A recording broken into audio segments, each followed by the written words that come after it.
Hello दोस्तों, जैसा कि आप सभी लोगों को पता है कि मैंने दो टाइप्स आपको पढ़ा दिए थे पिछले वीडियो में, और आपने अगर नहीं देखे हैं तो आप हमारे इस वीडियो के डिस्क्रिप्शन में जाकर उसकी लिंक देख सकते हो और पहले वो वीडियो को आप देखिए, फिर आप इस वीडियो को भी देखिए और इसमें एक अलग प्रकार से आपको क्वेश्चनों को मिल जाएंगे। आपको जैसा कि आपको डिस्प्ले के ऊपर क्वेश्चन दिख रहा है कि ए की आय बी की आय से 15% अधिक है तथा बी की आय सी की आय से 10% कम है।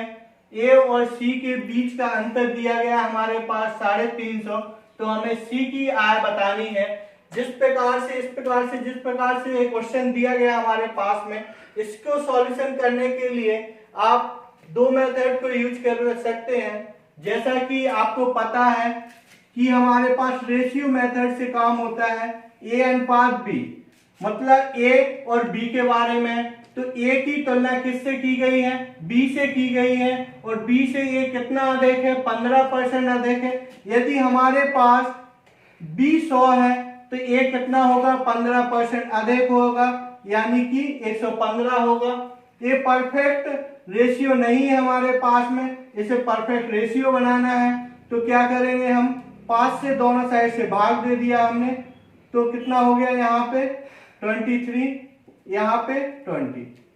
इस प्रकार से हम बी और सी की बात करेंगे। बी की तुलना सी से की गई है।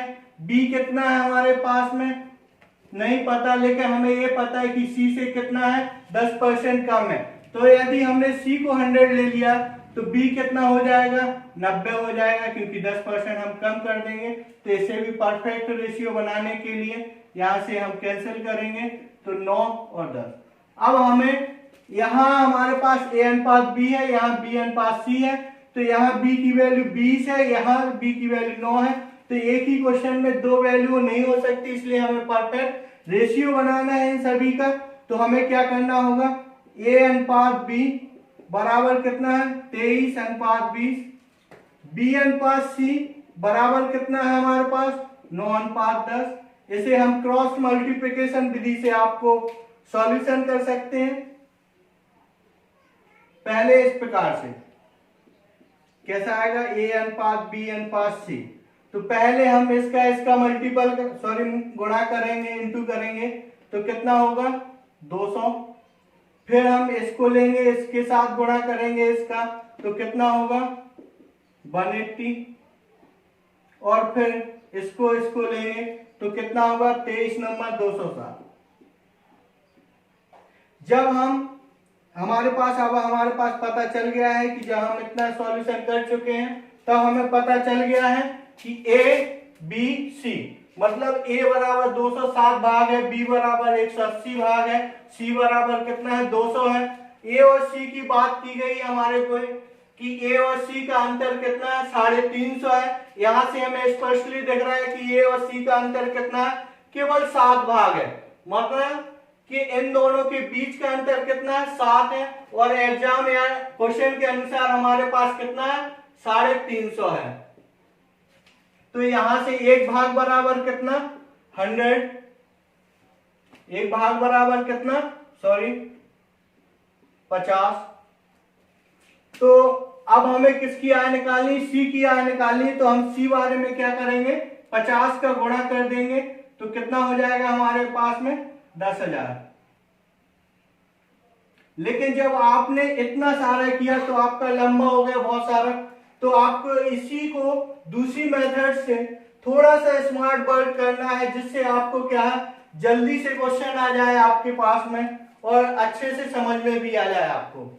जैसा कि आप देख रहे हैं यहाँ पे, मैं आपको ऐसा बताऊंगा जिससे आपको 30 सेकेंड में आप आंसर को सॉल्व कर सकते हैं।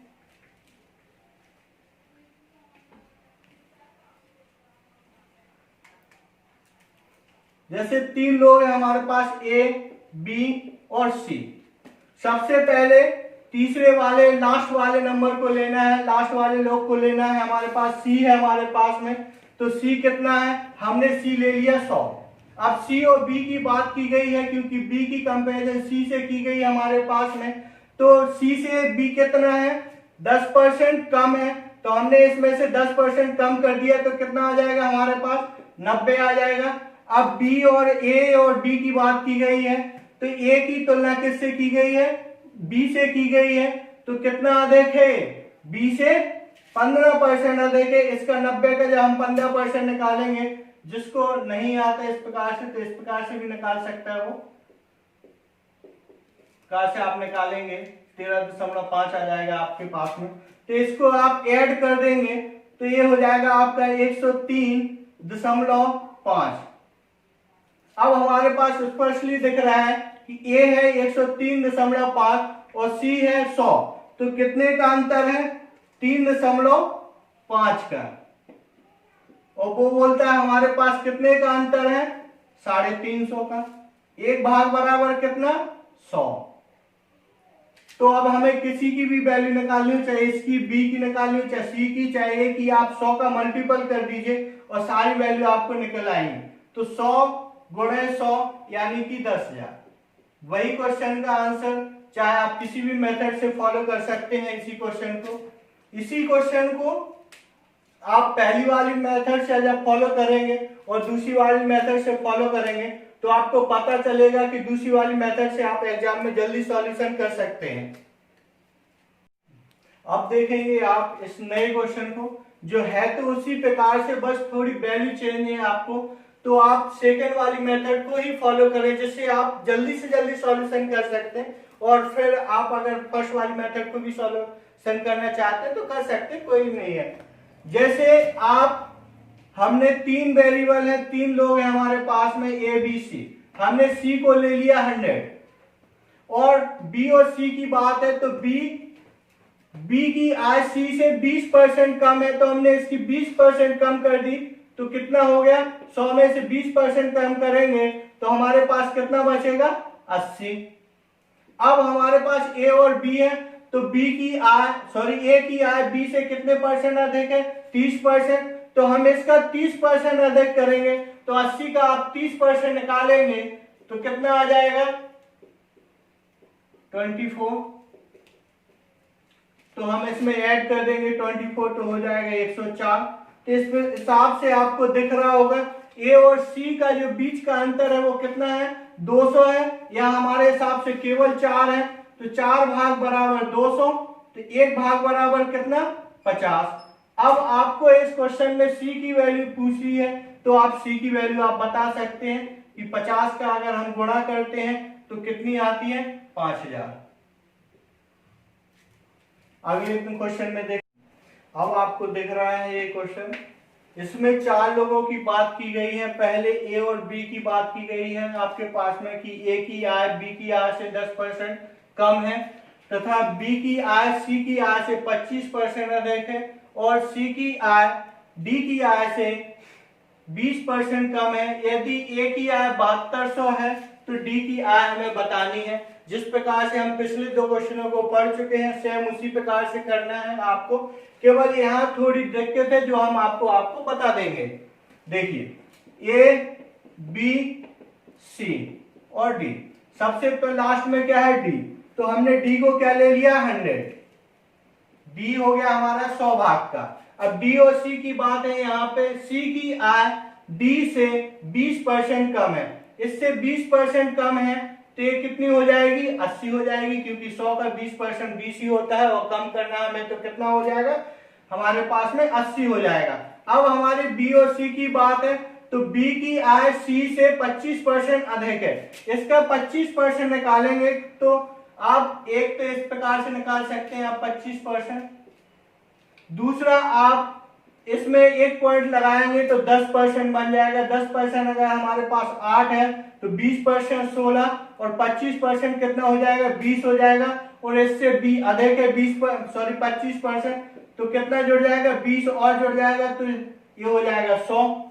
अब ए और बी की बात हुई है, ए की बी से कितने कम है, ये जो है कम है बी से कितना, 10% कम है, तो 100 में से 10% घटाएंगे तो 10 घटेगा और कितना बचेगा, 90 बचेगा। यहाँ हमारे क्वेश्चन के अनुसार हमारे पास आ रहा है कि ए की आय जो है 90 रुपए है या 90 भाग है, लेकिन क्वेश्चन में दिया गया है हमारे पास में कि उसकी 7200 है, तो 90 भाग बराबर हमारे पास कितना है 7200 है। तो एक जीरो से एक जीरो कैंसिल, 9 8 72। तो हमारे पास एक भाग बराबर कितना 80। तो किसकी आय चाहिए हमें, डी की आय चाहिए।